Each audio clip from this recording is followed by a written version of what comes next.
Hello students, very good morning to all of you. Sorry, कल जो कहते हैं हमारा कोई लेक्चर अपलोड नहीं हो पाया। आज हम उसकी थोड़ी सी कवर अप करने की कोशिश करेंगे और आज का वीडियो थोड़ा लंबा रहेगा। तो हम लोगों ने पढ़ लिया था, हम लोग टी शेप ऑफ अकाउंटिंग पढ़ रहे थे, लेकिन उससे पहले कुछ क्वेश्चंस हम लोगों ने किए थे जो मैंने आपको होमवर्क में दिए थे। होपफुली आप लोगों ने ट्राई किए होंगे। आइए चलिए उनका सॉल्यूशन बनाते हैं और देखते हैं कि आप लोगों ने कितनी मेहनत की है। हम लोगों ने पढ़ा था डेबिट क्रेडिट रूल।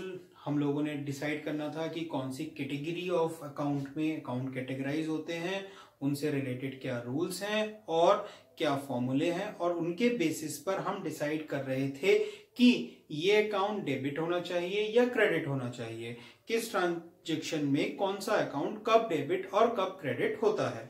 एक क्विक रिवीजन के साथ हम लोग शुरू करते हैं। हमने 3 टाइप के अकाउंट पढ़े थे, पर्सनल, रियल एंड नॉमिनल। जब कोई इंडिविजुअल कंपनी या नेम से रिलेटेड पर्सन जो पर्सनल अकाउंट में कैटेगराइज होता था, अगर वो रिसीवर है तो डेबिट होता था, अगर वो गिवर है तो क्रेडिट होता था। रियल अकाउंट एसेट्स से बेसिकली डिपेंड था। अगर एसेट्स आती थी बिजनेस में तो डेबिट होती थी, और अगर बिजनेस से जाती थी तो क्रेडिट होती थी। सॉरी, नॉमिनल अकाउंट मेरा एक्सपेंसेस एंड गेन से रिलेटेड था, लॉसेस से रिलेटेड था। कोई भी एक्सपेंस या लॉस होता था बिजनेस में तो वो डेबिट होता था, और अगर कोई भी प्रॉफिट या गेन होता था तो वो क्रेडिट होता था। Very good. आइए इसी के बेसिस पर हम आगे के क्वेश्चन सॉल्व करते हैं। क्वेश्चन नंबर 1, होमवर्क का क्वेश्चन नंबर 1। पहला ट्रांजेक्शन है, Manu started the business with cash. Manu ने बिजनेस स्टार्ट किया कैश से। Manu started the business with cash. इस चीज के लिए मैंने आप लोगों को बताया था कि हम लोग बिजनेस और बिजनेस के ओनर को सेपरेट एंटिटी मानते थे। क्यों मानते थे उसका भी रीजन दिया था मैंने, क्योंकि अगर बिजनेस का ओनर अलग नहीं माने जाएंगे तो अगर मेरा मान लो कोई पर्सनल एक्सपेंसेस है, मान लीजिए मैं अपना रेंटल पे कर रहा हूं, मैंने अपना मोबाइल का बिल पे किया या मैंने अपना घर का इलेक्ट्रिसिटी बिल पे किया, तो मैं अपने बिजनेस का प्रॉफिट या लॉस जब निकालने बैठूंगा तो गलती से उस खर्चे को बिजनेस का खर्चा मान सकता हूं। मैं दुकान पे बैठा हूं, एज्यूम करो मैं दुकान पे बैठा हूं, मेरी रेडीमेड गारमेंट की शॉप थी और घर का बिजली का बिल आया। घर से मेरी बीवी का फोन आता है कि हाँ जी बिजली का बिल आया है, पे कर दो। मैंने जो कहते हैं दुकान गले से पैसे निकाले, लड़के को भेजा और बिजली का बिल पे करा दिया। डोंट जज मी, पेटीएम कर सकता हूं, मुझे भी पता है, बट मैंने फिलहाल हमारे एग्जाम्पल में, मैं 20 साल पहले की बात कर रहा हूं जब पेटीएम नहीं था, तो मैंने गले से पैसे निकाले और लड़के को भेज दिया। वो लाइन में लगा, जाकर उसने बिजली का बिल पे कर दिया। अब जब शाम को मैंने अपने गले से कैश गिना तो कैश कम था, और जितना कम था वो बिजली के बिल के बराबर। मैंने उसका खर्चा अपने बुक्स में नोट कर दिया कि बिजली का बिल पे किया गया। अगर मैं बिजनेस का ओनर बिजनेस को अलग नहीं रखूंगा तो वो खर्चा बिजनेस का खर्चा काउंट हो गया। इससे मेरा बिजनेस का प्रॉफिट और लॉस कम या गलत नजर आएगा। अब अगर इसको हम दूसरे नजरिए से देखें कि बिजनेस अलग है और बिजनेस का ओनर अलग है, तो जब मेरा बिजली का बिल आया और मेरी बीवी ने फोन किया और मैंने जब गुल्लक से पैसे निकाले, तब मैं बुक्स में बिजली के बिल का ना लिखकर मैं लिखूंगा कि बिजनेस ने व्यापारी को पैसे दिए, बिजनेस ने बिजनेस के ओनर को पैसे वापस दे दिए। यानी कि बिजनेस से बिजनेसमैन ने अपनी कैपिटल विड्रॉ कर ली, ड्रॉइंग्स कर लिए। ठीक है, इसलिए बिजनेस और बिजनेस का ओनर अलग है। इसको दूसरी तरफ से देख सकते हैं कि अगर मैंने जो है बिजनेस में व्यापार में पैसे कम पड़ रहे थे और मैंने अपनी वाइफ को फोन करके बोला कि घर से कुछ पैसे भेज दो, मैंने को व्यापारी किसी जो कहते हैं क्रेडिटर को पे करना है, किसी से मैंने माल खरीदा था उसे पेमेंट करना है, लेकिन दुकान पर पैसे नहीं है और मैंने घर से पैसे मंगाए, अपने पैसे, पर्सनल पैसे, तो व्यापार के पास पैसे बढ़े, व्यापार के पास पैसे बढ़ गए, व्यापार में पैसे बढ़ गए। तो इस चीज को भी वो कैसे रिप्रेजेंट करेगा, अगर जो कहते हैं हम अलग अलग एक दूसरे को नहीं देखेंगे, व्यापार व्यापारी को अलग अलग नहीं देखेगा, तो फिर वो पैसे बिजनेस के लिए प्रॉफिट की तरह काउंट हो जाएंगे। बिजनेस को ऐसा लगेगा कि प्रॉफिट हो गया, लेकिन जबकि वो एक्चुअल में प्रॉफिट नहीं है, वो तो मैंने अपने पैसे बढ़ाए हैं तो बिजनेस को मुझे वापस भी देने चाहिए बाद में। एग्जैक्टली, इसीलिए मैं उसे कैपिटल की तरह ट्रीट करता हूं। चलो इसी के साथ हम आगे देखते हैं। Manu started a business with cash. Manu ने बिजनेस स्टार्ट किया कैश से 1 लाख रुपए से। 2 अकाउंट इंपैक्ट हुए, कौन कौन से अकाउंट बताएंगे? बिजनेस के नजरिए से देखेंगे। बिजनेस के पास क्या हुआ? बिजनेस को मैंने पैसे दिए, बिजनेस ने उसे किस तरह ट्रीट किया होगा? करेक्ट, कैपिटल की तरह ट्रीट किया होगा। और बिजनेस के पास क्या आया? करेक्ट, कैश आया। बिजनेस के पास कैश आया और किस नाम से आया? कैपिटल के नाम से आया। बिजनेस के पास कैश आया और कैपिटल के नाम से आया, sorry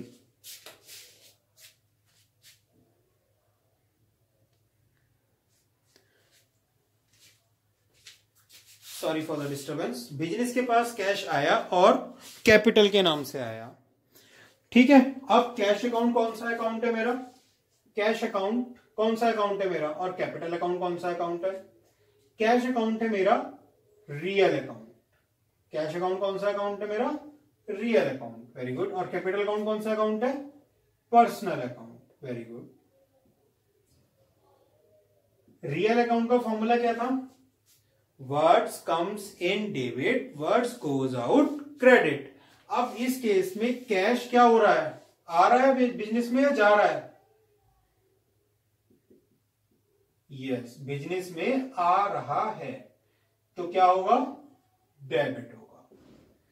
capital account, personal account, मैं गिवर हूं या रिसीवर हूं? बिजनेस के लिए मैं गिवर हूं, मैंने बिजनेस को कैपिटल दी, तो मैं कौन हूं? गिवर। फॉर्मूला क्या था? फॉर्मूला हर बार रिपीट करेंगे, debit the receiver, credit the giver. तो मैं गिवर हूं और गिवर क्या होता है? क्रेडिट होता है। Very good. A transaction, B transaction. B transaction क्या थी? He purchased a furniture for business ₹20,000। 20,000 रुपए से बिजनेस के लिए फर्नीचर खरीदा। कौन कौन से 2 अकाउंट इंपैक्ट हुए दोबारा से देखेंगे। फर्नीचर आया, पैसे गए। 2 अकाउंट, फर्नीचर का अकाउंट और कैश का अकाउंट। Very good. व्हाट्स कौन कौन से अकाउंट है ये? रियल अकाउंट है, दोनों के दोनों रियल अकाउंट है। रियल अकाउंट के formula, what's comes in debit, what goes out credit. 20,000। C transaction देखेंगे। Purchase goods on credit from Anshul. Anshul से उधार माल खरीदा। अंशुल से उधार माल खरीदा 6,000 रुपए का। अब इसमें कौन कौन से अकाउंट इंपैक्ट हुए? एक तो परचेज हुई मेरी, तो स्टॉक आया, परचेज हो गई, स्टॉक आ गया। पहला अकाउंट तो परचेज का अकाउंट इंपैक्ट हो गया। दूसरा अकाउंट कौन सा इंपैक्ट हुआ? दूसरा अकाउंट या तो कैश का इंपैक्ट हुआ, लेकिन हमने तो उधार खरीदा है, तो कैश का तो इंपैक्ट हो नहीं सकता। जब कैश का नहीं हो सकता तो किसका होगा? जिससे उधार खरीदा है। किससे उधार खरीदा है? अंशुल से उधार खरीदा है। तो पहला अकाउंट कौन सा हुआ? परचेज का अकाउंट। दूसरा अकाउंट किसका हुआ? अंशुल का अकाउंट। परचेज अकाउंट कौन सा अकाउंट है? Real account. क्यों है? क्योंकि ये स्टॉक को रिप्रेजेंट करता है। अंशुल का अकाउंट कौन सा अकाउंट है? Personal account. Very good. Real account का formula, words comes in debit, word goes out credit. Purchase के केस में स्टॉक क्या हो रहा है? कम्स इन, तो क्या हो जाएगा? Debit. And debit the receiver, credit the giver. तो अंशुल कौन है इस केस में? गिवर, क्योंकि उसने हमें स्टॉक दिया, माल दिया, तो credit the giver. Fourth case, paid to Anshul, paid to his creditor Anshul. Anshul को हमने पैसे दिए, अंशुल को पैसे दिए। तो अब इसमें कौन कौन से 2 अकाउंट इंपैक्ट हो रहे हैं? एक तो अंशुल का अकाउंट इंपैक्ट हो रहा है, क्योंकि अंशुल ने पैसे लिए और हमारे पास से पैसे गए, तो दूसरा अकाउंट कौन सा इंपैक्ट हो जाएगा? कैश का अकाउंट। अंशुल का पर्सनल अकाउंट है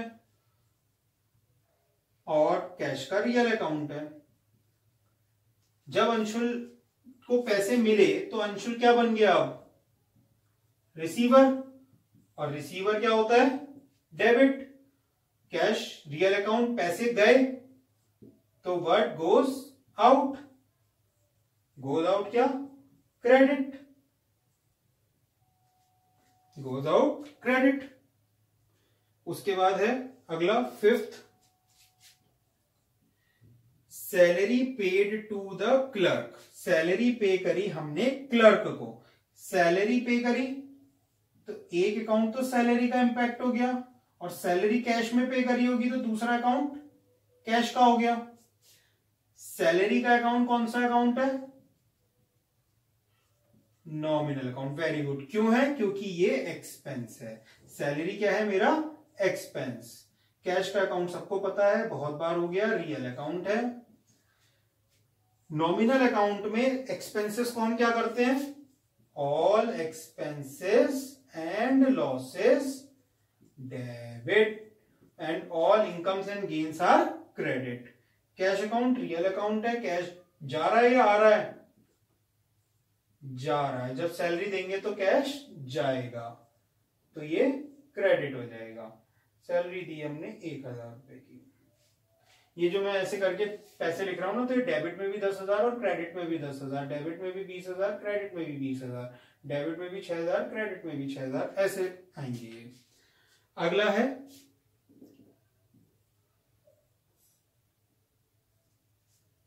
है रेंट पेड। रेंट पे किया 500 रुपए का, रेंट पे किया 500 रुपए का, तो क्या होगा? रेंट पे किया है, कौन कौन से दो अकाउंट इंपैक्ट होंगे? बताओ तो कौन कौन से दो अकाउंट इंपैक्ट होंगे? Very good. एक अकाउंट तो होगा रेंट का, दूसरा अकाउंट रेंट दिया होगा हमने कैश में। Very good. रेंट क्या है हमारा? एक्सपेंसेस, तो कौन सा अकाउंट होगा?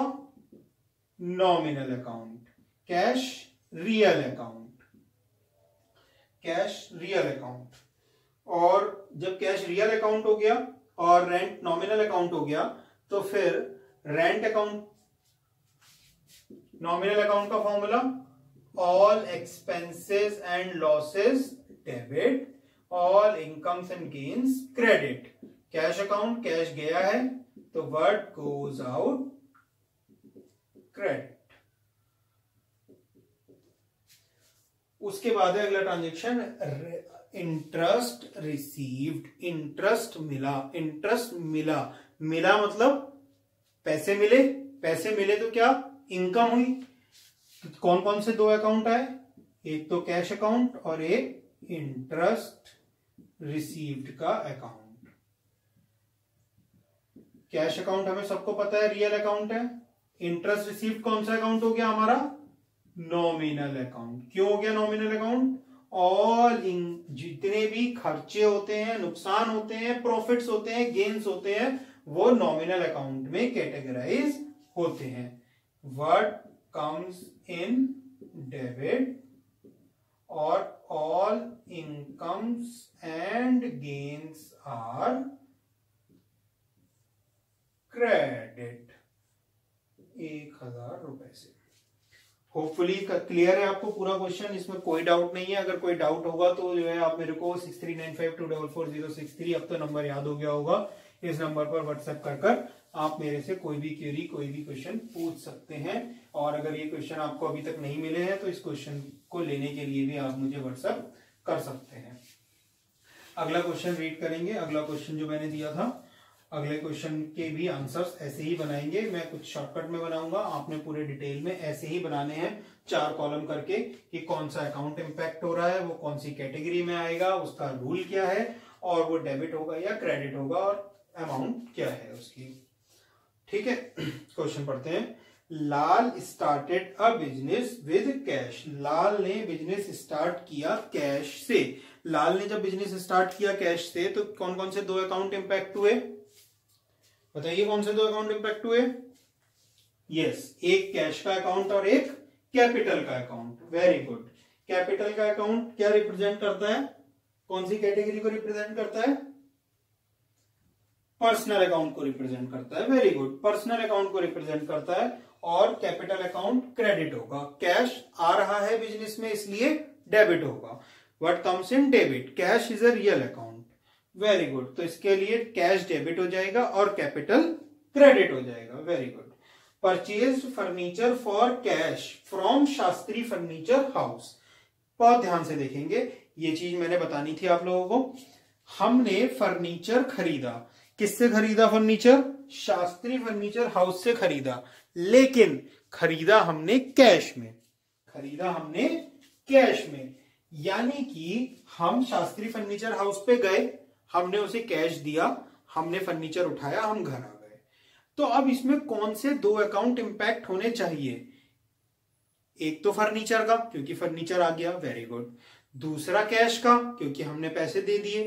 क्या तीसरा शास्त्री फर्नीचर अकाउंट को भी मैं अपनी किताबों में दिखाऊं? Answer is no. क्यों? क्योंकि शास्त्री फर्नीचर हाउस का मेरी किताबों से क्या लेना देना जब मैं उसे पैसे दे आया तो? ना वो मेरे लिए क्रेडिटर है, ना वो मेरे लिए डेटर है, उसका मेरी बुक से कोई लेना देना नहीं है। ठीक है, तो मेरे अकाउंट पास दो ही अकाउंट इंपैक्ट होंगे, एक फर्नीचर का और दूसरा कैश का। फर्नीचर कम्स इन इसलिए डेबिट, कैश गोज आउट इसलिए क्रेडिट। अगली ट्रीटमेंट देखेंगे। परचेज गुड्स फॉर कैश, हमने नगद में माल खरीदा, दो अकाउंट इंपैक्ट हुए, कौन कौन से? परचेज का और कैश का। परचेज रिप्रेजेंट करता है स्टॉक को, इसलिए word comes in debit, real account है क्योंकि, एंड कैश गया तो वर्ड गोज आउट क्रेडिट। अगला देखेंगे। Sold goods for cash to Pal, हमने माल बेचा पाल को नगद, हमने पाल को कैश के लिए माल बेचा। Sold goods for cash to Pal. अब मुझे बताओ, मैंने फर्नीचर वाले एग्जांपल में तुम्हें बताया था कि हमारा शास्त्री फर्नीचर से कोई लेना देना नहीं है, तो क्या इस केस में पाल से कोई लेना देना होगा? नहीं होगा। Very good. क्यों नहीं होगा? क्योंकि पाल हमारी दुकान पर आया, हमसे उसने सामान खरीदा, हमें पैसे दिए, वो अपने घर चला गया। हो सकता है वो हमें अपना नाम भी ना बताता, वो तो हमें पता होगा उसका नाम, इसलिए हमने लिख दिया। वरना मेरी गारमेंट की शॉप पर सुबह से शाम तक 50 कस्टमर आते हैं, तो क्या सब मुझे अपना नाम बताकर थोड़ी ना जाते हैं कि सामान मैं भाई साहब आया हूं और सामान खरीदना है, मैंने आपसे खरीदा, हाँ मेरा नाम ना रोहित है, मेरा नाम सोहित है, मेरा नाम श्याम है, या मेरा नाम घनश्याम है, मुझे बताएगा थोड़ी ना कोई। एग्जैक्टली, इसलिए जब मैं माल बेचता हूं नगद में तो नाम से कोई लेना देना नहीं होता है। क्या हुआ इसमें ट्रीटमेंट? पैसे तो आ गए और सेल हो गई, तो सेल्स अकाउंट और कैश अकाउंट। पैसे आए हैं तो व्हाट कम्स इन डेबिट, और स्टॉक गया है तो what goes out credit. Very good, आगे बढ़ते हैं। Sold goods to Om on credit, हमने ओम को उधार माल बेचा। अब जब उधार बेचा तो हम उसका आधार कार्ड, पैन कार्ड सब जमा करा लेंगे, तब तो नाम हमें उसका पता होगा, हमें उसका एड्रेस पता होगा, हमें उसका घर पता होगा, तभी तो उधार माल बेचेंगे। कि कल को पैसे देने नहीं आया तो घर पे जा तो सकते हैं तकादा करने। तो अब पैसे तो नहीं आए, सेल हुई, माल चला गया, और पैसे नहीं आए। पैसे नहीं आए तो उसकी जगह क्या होगा? हमारे लिए डेटर बन गया। कौन बन गया डेटर? ओम। तो ओम का अकाउंट, कौन सा अकाउंट? Personal account. ओम कौन? रिसीवर या गिवर? ओम हमारा रिसीवर, क्योंकि माल उसने रिसीव किया, माल लेके गया ना वो, तो माल मिला उसे, तो जब उसे स्टॉक मिला, जब उसे माल मिल गया तो वो रिसीवर बन गया, और रिसीवर को हम डेबिट करते हैं। वेरी गुड, आगे बढ़ते हैं। डिपॉजिटेड कैश इनटू बैंक, मैंने अपना बैंक अकाउंट खुलवाने के लिए बैंक में पैसे जमा करवाए। ध्यान से सुनेंगे इस बात को। जब मैंने बैंक में पैसे जमा करवाने के लिए मैंने पैसे दिए, तो पैसे किसने रिसीव करे? मान लो एसबीआई बैंक में खाता खुलवा रहा था मैं, तो एसबीआई बैंक ने पैसे रिसीव कर लिए और मेरे पास से पैसे चले गए, यही तो हुआ।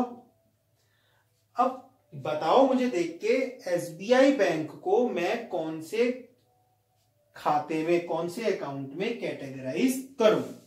आप लोग बताओ मुझे कौन से अकाउंट में कैटेगराइज करूं मैं उसे। अब SBI is a name, state bank of India एक नाम है, correct. SBI bank is a name, तो ये पर्सनल अकाउंट में कैटेगराइज होगा।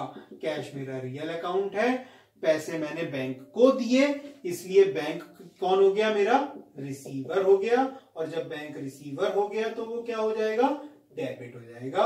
और कैश मेरे पास से चला गया, इसलिए what goes out is credit, तो मेरा कैश क्रेडिट हो जाएगा। रिसीव्ड ए चेक फ्रॉम ओम, अब हमने ओम को जो माल बेचा था उसने हमें चेक दिया। इसके लिए कौन कौन से 2 अकाउंट खुले, एक तो खुला cheque in hand, cheque in hand account.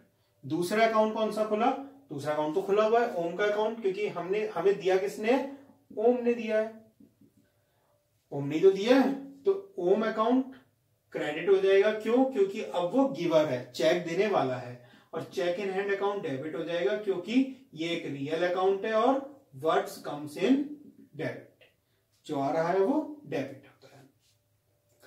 अगला देखेंगे, deposited Om's cheque into the bank account, ये ओम का चेक मैंने अपने खाते में जमा करा दिया। तो अब मेरे पास से चेक चला गया, चेक इन हैंड अकाउंट चला गया, और किसके पास चला गया, SBI बैंक के पास चला गया। तो SBI बैंक क्या हो गया, रिसीवर, तो रिसीवर क्या हो जाएगा, debit.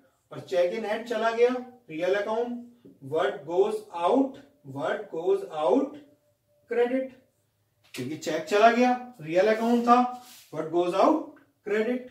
Very good. Borrowed from Sohan, Sohan से मैंने पैसे उधार लिए। सोहन से जब मैं पैसे उधार लूंगा तो सोहन जब मुझे पैसे देके जाएगा तो कैश में देके जाएगा, रियल अकाउंट, व्हाट्स कम्स इन, पैसे आ गए तो डेबिट हो जाएंगे। दूसरा अकाउंट किसका, सोहन का, सोहन ने पैसे दिए तो सोहन क्या हो गया, गिवर हो गया। और गिवर को हम क्या करते हैं, वेरी गुड, क्रेडिट।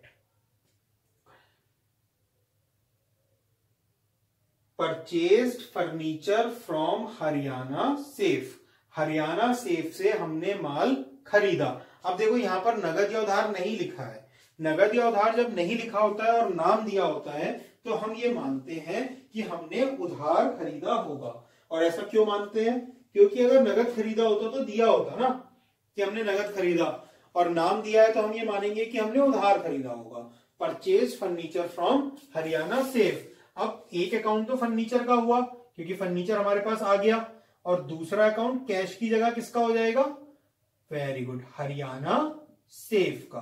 तो डेबिट तो हो जाएगा फर्नीचर और हरियाणा सेफ हो जाएगी क्रेडिट, क्योंकि वो गिवर है और गिवर को हम पर्सनल अकाउंट में क्रेडिट करते हैं। Very good.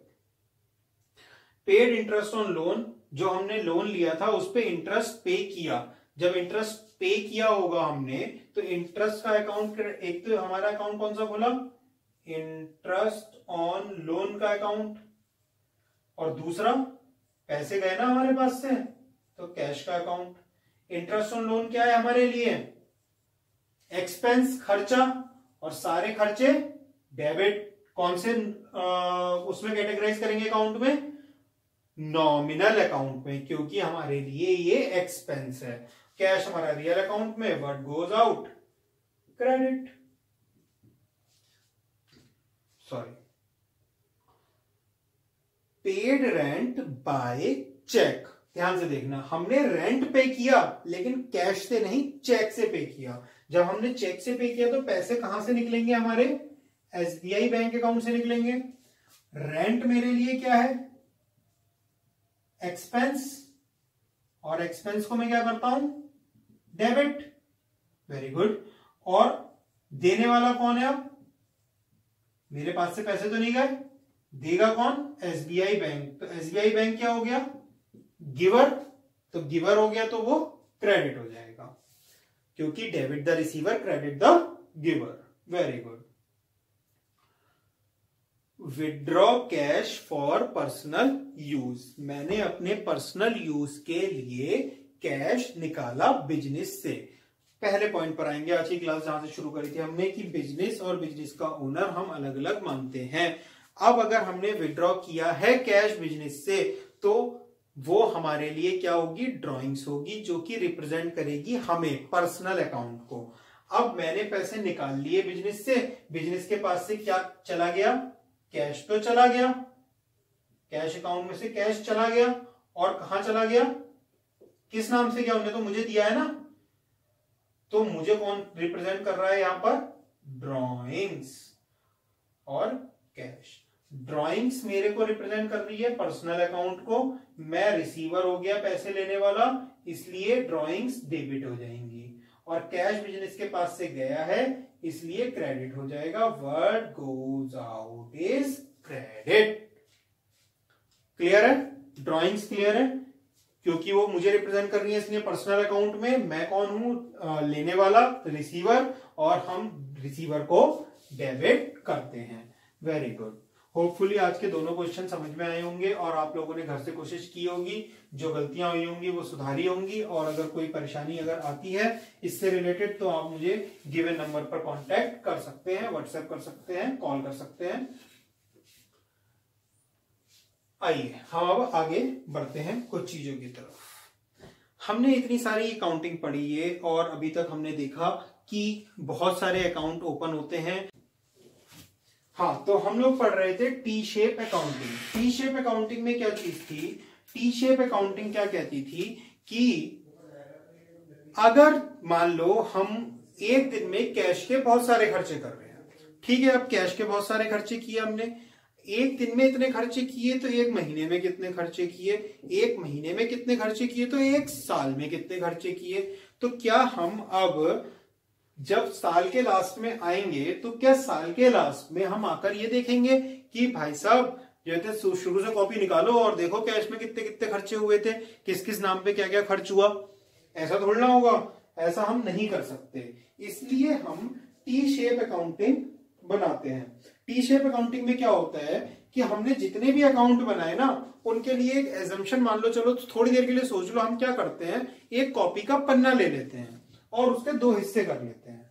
हमने ये कॉपी का पन्ना ले लिया, ये आपकी कॉपी का पन्ना हो गया, पेज ऑफ कॉपी, पन्ना, इसके हमने दो हिस्से कर लिए, दो हिस्से कर लिए।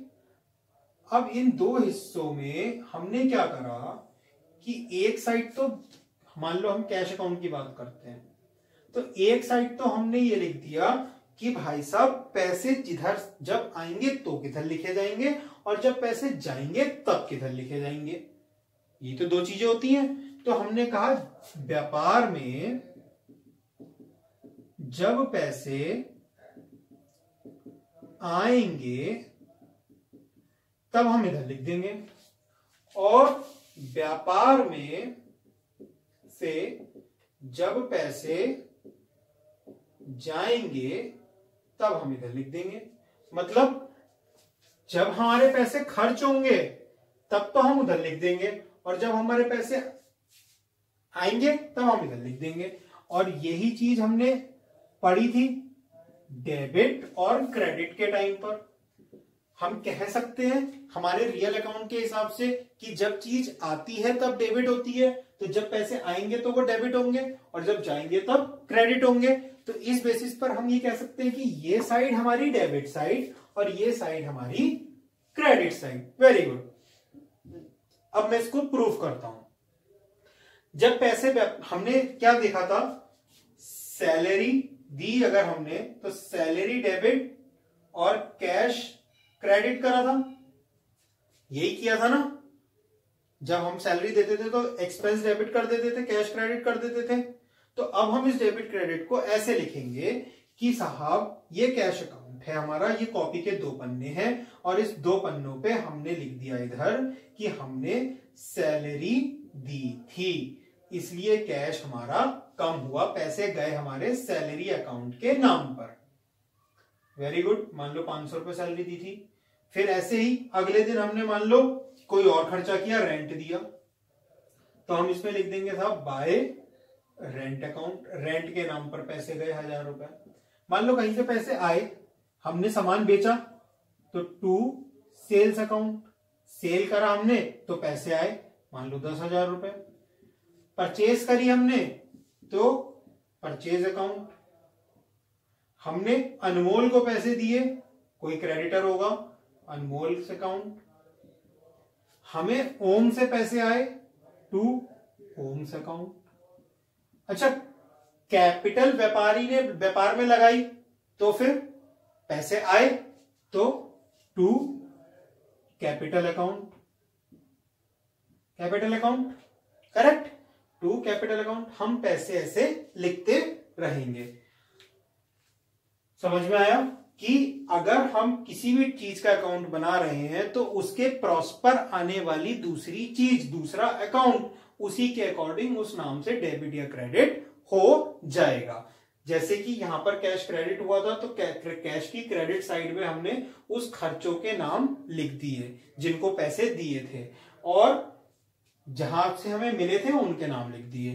तो जब हम साल में उन 2-3 पेजों को देखेंगे तो हमें पता चल जाएगा कि हमने पैसे कहां कहां कैसे कैसे दिए थे। अब इस कॉपी के पेज के हमने जो 2 पार्ट किए थे, उन 2 पार्ट्स को हम एक एक कॉलम अगर और ऐड कर देंगे तो हमें हमारी डेट का भी पता चल सकता है कि हमने कौन सी डेट पर कितने पैसे खर्च किए और कौन सी डेट पर कितने पैसे आए। और ये सिर्फ पैसों के लिए नहीं है, आप इनके दूसरे अकाउंट भी बना सकते हैं। जैसे मान लो सैलरी का अकाउंट बना लेते हैं, ठीक है। अब सैलरी का अकाउंट दिया, सैलरी डेबिट हुई थी तो सैलरी की डेबिट वाली साइड में क्या आ जाएगा, टू कैश अकाउंट, है ना। सैलरी हमने कैश में दी तो टू कैश अकाउंट आ गया 15,000 रुपए। मान लो सैलरी 15,000 रुपए दी तो जिस डेट को दी वो डेट आ गई, ठीक है। अब मान लो सैलरी चेक से दी तो इसमें आ जाएगा टू बैंक अकाउंट। हमने बैंक अकाउंट भी तो खोला था ना एसबीआई का एक क्वेश्चन में, तो अगर सैलरी बैंक से दी तो टू बैंक अकाउंट। जिस जिस महीने में जितनी जितनी सैलरी जिस जिसको दी जाएगी उसके हिसाब से कैश अकाउंट बैंक अकाउंट आते रहेंगे।